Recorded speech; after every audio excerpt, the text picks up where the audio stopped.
جزیرہ نما عبرانیہ کو ہسپانیہ کے نام سے جانا جاتا تھا۔ یہ نام رومیوں نے مغربی رومن سلطنت کے خاتمے کے بعد دیا تھا۔ یہ علاقہ ویسگوتھس کے قبیلے سے کھو گیا تھا جس نے پورے جزیرے پر حکومت کی تھی، لیکن یہ عارضی تھا کہ اگلی مدت میں ان کے نئے گھر پر ایک نئی قوت حملہ آور ہونی تھی جو کہ دور اپنی داغ بیل ڈال رہی تھی۔ عرب کے گرم صحراؤں میں مذہبی تحریک کی وجہ سے اسلام بہت تیزی سے پھیل رہا تھا، اور اس تیزی کی بنیادی وجہ مشرقی رومن اور فارسی عرب خاندانوں کے خلاف ابتدائی فوجی کامیابیاں تھیں، اور یہی وجہ تھی کہ اسلام تیزی سے پھیل رہا تھا۔ 7ویں صدی کے آخر میں بحر اوقیانوس کے کناروں تک اسلام مضبوطی سے پھیل چکا تھا۔ ان سلطنتوں سے چھپ کر زیادہ سے زیادہ لوگوں نے اسلام قبول کر لیا اور خلافت میں نمایاں ہونے لگا۔ یہ خیال کیا جاتا ہے کہ ہسپانیہ ان سابقہ رومن صوبوں میں سے ایک تھا جہاں ان کی لاطینی زبان اور ثقافت نے گہری جڑیں کھود لی تھیں، اور 30 اپریل کو طارق بن زیاد کی قیادت میں 11 مسلمان جنرل جبرالٹر میں اترے، اور طارق بن زیاد کی اس انتخابی مہم کے اختتام تک جزیرے کے بیشتر حصوں کو اسلامی حکمرانی کے تحت لے آیا گیا۔ 8ویں صدی میں اموی خاندان کی فتح کے بعد سے ہی ہسپانیہ میں اسلام موجود تھا، جیسا کہ اس خلافت کے دیگر مقامات کی طرح بہت سے دوسرے علاقوں کے لوگوں نے بھی اسلام قبول کیا۔ یہ یقینی طور پر معلوم نہیں ہے کہ ان لوگوں کی صحیح تعداد کیا تھی، لیکن ایک اندازے کے مطابق ان کی تعداد تقریباً 55 لاکھ کے قریب تھی جو کہ مسلمان تھے۔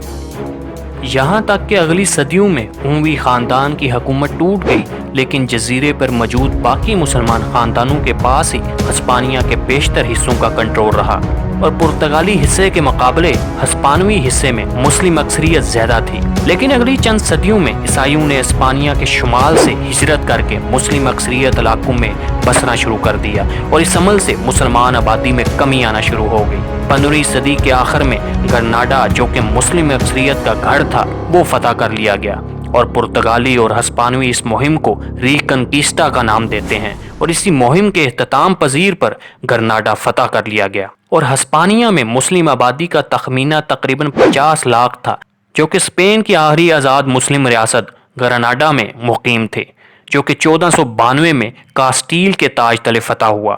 عیسائی حکمرانی کے تحت رہنے والے مسلمان موڈی ہرز کے نام سے جانے جاتے تھے۔ اس فتح کے ساتھ گرناڈا کے 12ویں امیر محمد کی دستخط شدہ ٹریٹی آف گرناڈا بھی تھی۔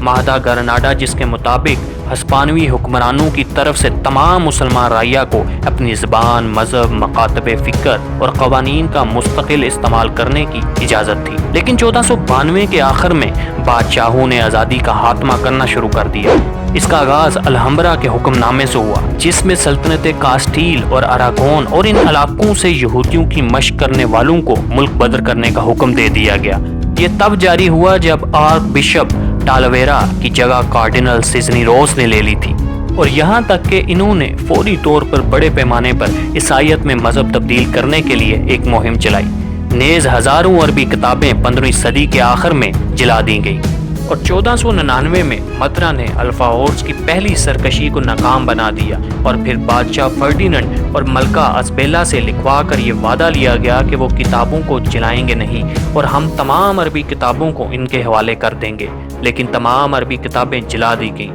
اور ویلنشیا شہر میں موجود طبی نسخوں کو مسلمانوں سے لے کر اپنے پاس محفوظ کر لیا گیا۔ 1502 میں مسلمانوں کو بیپٹزم لینے یا جلا وطنی کے انتخاب کی پیشکش کی گئی، اور ان میں سے بہت سے لوگوں نے پہلا آپشن منتخب کیا کیونکہ ان کے لیے جلا وطنی مشکل تھا، اور زیادہ تر لوگوں کو اپنا دین تبدیل کرنے پر مجبور کیا گیا، اور یوں وہ نئے عیسائی بن گئے جن کو موریسکوس بھی کہا جاتا ہے۔ لیکن ابھی بھی بہت سارے لوگ اپنے پرانے عقائد کے مطابق چھپ کر عبادت کیا کرتے تھے، اور پھر 1567 میں کنگ فلپ دوئم نے عربی زبان کے استعمال کو غیر قانونی بنا دیا، اور اسلامی مذہب کے لباس اور رسم و رواج کو مکمل طور پر روک دیا گیا، اور اس اقدام کے نتیجے میں الفاورس کی بربریت کی دوسری بغاوت نے جنم لیا، اور پھر اس کے بعد کنگ فلپ ثانی نے بقیہ مسلمانوں کو بھی اسپین سے ملک بدر کرنے کی ہدایت جاری کر دی، اور پھر اس کے بعد موریسکوس کے خلاف اسلامی تعلیمات پر عمل کرنے کی بڑے پیمانے پر قانونی کارروائی 1727 میں گرناڈا میں ہوئی، اور اس عرصے تک اسلامی تعلیمات کو اسپین سے مؤثر طریقے سے تقریباً ختم کر دیا گیا۔ ریکنکیسٹا کا عمل نہ صرف جنگ اور فتح تھا بلکہ مسلم اکثریت علاقوں پر دوبارہ آباد کاری تھی۔ کرسچین کنگز نے اپنے ہی لوگوں کو مسلمانوں کے چھوڑ دیے مقامات پر منتقل کرنا شروع کر دیا تاکہ یہاں ایسی آبادی ہو جس سے سرحدوں کا دفاع کرنے کی صلاحیت ہو سکے، اور یوں مسلمانوں کی آبادی کم سے کم ہوتی گئی۔ زیادہ تر مسلمانوں کو جلا وطن کر دیا گیا، کچھ کو ستایا جاتا تھا اور کچھ نے اپنا مذہب تبدیل کر لیا۔